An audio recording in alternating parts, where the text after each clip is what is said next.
Hello दोस्तों, आज की कहानी है माँ के संस्कार।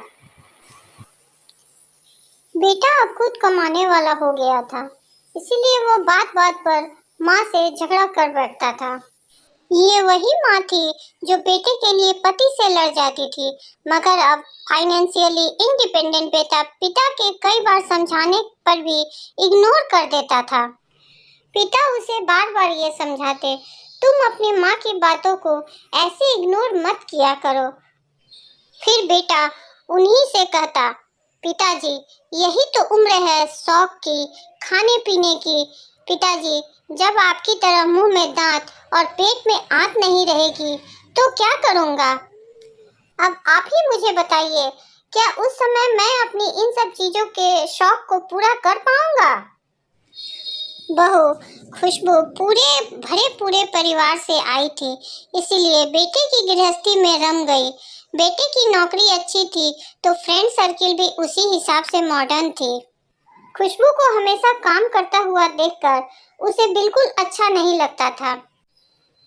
खुशबू से वो हमेशा कहता, अपनी पुरानी स्टाइल के कपड़े छोड़कर मॉडर्न बनने की कोशिश करो। खुशबू को ये सब पसंद नहीं था, इसीलिए वो उसे बार बार इस चीज के लिए मना कर देती थी। फिर वो कहता, कमाल करती हो तुम, आजकल सारा जमाना ही ऐसा करता है, तो मैं क्या नया कर रहा हूँ, तुम्हारे सुख के लिए ही तो ये सब कुछ कर रहा हूँ। और तुम हो कि अपने पुराने विचारों में ही अटकी हो। क्वालिटी लाइफ क्या होती है तुम्हें तो मालूम ही नहीं है। खुशबू आगे बढ़ी और बोली, क्वालिटी लाइफ क्या होती है ये मुझे जानना ही नहीं है, क्योंकि लाइफ की क्वालिटी क्या है मैं इस बात में विश्वास रखती हूँ। मेरे कपड़े पहनने के तौर तरीके भले ही पुराने हो, लेकिन इसमें मेरे माँ के संस्कार बसे हुए हैं। अगले दिन सुबह चाय पीते पीते फिर से बाप और बेटे में बहस छिड़ गई। बाप की बातों को इग्नोर कर बेटा उनसे बहस किए जा रहा था।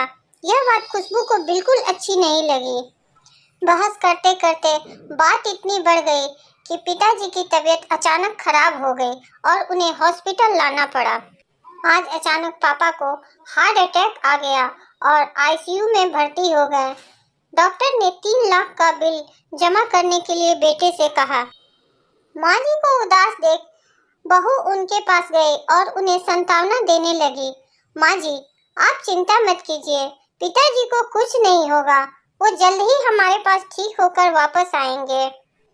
घर आकर बहू ने अपने पति से कहा, हम लोगों को किसी भी तरह पैसे का इंतजाम करना होगा और पिताजी को ठीक करके वापस हमें घर लाना होगा।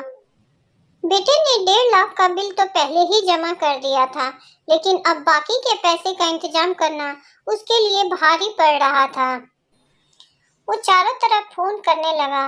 पैसे की उसे सख्त जरूरत थी, इसीलिए वह सबसे पहले अपने दोस्तों के पास ही फोन लगा रहा था। ड्राइंग रूम में अकेले बैठकर वह यही सोच रहा था कि बाकी के पैसे कहाँ से भरे जाएंगे। इसी बीच खुशबू वहां पहुंची और उसे उदास और रोता हुआ देखकर बोली, अपना ख्याल रखना भी तो जरूरी है, ऐसे उदास होने से क्या होगा, हिम्मत से काम लो, पिताजी को कुछ नहीं होगा, आप चिंता मत करो, कुछ खा लो, फिर पैसे का इंतजाम भी तो करना है आपको। मैं पिताजी के पास ही रहूंगी, आप खाना खाकर पैसे का इंतजाम कीजिए।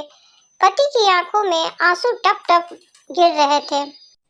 खुशबू ने कहा, कहा ना, आप चिंता नहीं कीजिए, जिन दोस्तों के साथ आप मॉडर्न पार्टियां करते थे आप उनको फोन कीजिए, देखिए तो सही कौन कौन मदद कर रहा है आपकी। पति चुपचाप खुशबू की बातें सुनने के बाद बोला, सबको फोन किया था, सबने मना कर दिया। आज पता चला ऐसी दोस्ती तब तक होती है जब तक जेब में पैसा होता है। किसी ने भी हाँ नहीं कहा, जबकि जब भी उनकी पार्टियां होती थी तो मैं लाखों रुपए उन पर खर्च कर देता था।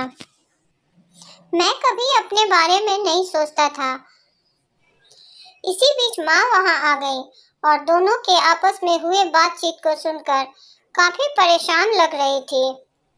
बेटे की बातों से ऐसा लग रहा था जैसे मानो आज उसे अपनी गलती का एहसास हुआ हो।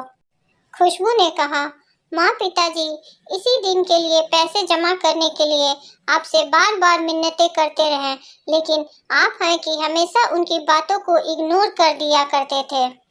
आपकी रोज रोज की मॉडर्न पार्टियों के चलते आज हमारे पास इतने पैसे भी नहीं बच सके जिससे हम पिताजी का इलाज अच्छी तरह से करा सके।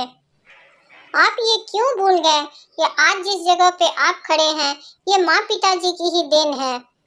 खुशबू, आज तुम मुझे मत बोलो क्योंकि मुझे अपनी गलती का एहसास हो गया है। खुशबू ने कहा, अभी तो तनख्वाह मिलने में भी काफी देर है, लेकिन तुम चिंता मत करो, मैंने अभी तुम्हारी ख्वाहिशों को संभाल कर रखा हुआ है। तुमने जो नई नई तरह के कपड़े और दूसरी चीजों के लिए मुझे पैसे दिए थे वो सब मैंने संभाल के रखा हुआ है। माँ जी ने मुझे बताया कि अभी दवा और हॉस्पिटल का खर्चा मिलाकर 3 लाख रुपए और देने हैं। मेरे पास 2 लाख रुपए थे, बाकी के पैसे मैंने अपने भैया से मंगवा लिए हैं। खुशबू ने अपने सारे रखे हुए पैसे अपने पति को पिताजी के इलाज के लिए दे दिए। खुशबू की सारी बातें उसका पति चुपचाप बैठकर सुन रहा था। अपनी गलती पर अफसोस करते हुए उसने अपनी पत्नी से कहा, खुशबू, तुम सचमुच अर्धांगिनी हो। मैं तुम्हें मॉडर्न बनाना चाहता था, हवा में उड़ रहा था, मगर तुमने अपने माँ के दिए हुए संस्कार नहीं छोड़े। आज वही काम आए हैं। माँ के हाथों में पैसों की बैग देकर वो अपनी पत्नी से बोला, मुझे माफ कर दो। आज से मैं कभी भी तुम्हें अपने तौर तरीके और अपने संस्कार बदलने के लिए जिद नहीं करूँगा। सामने बैठी माँ के आंखों में आंसू थे।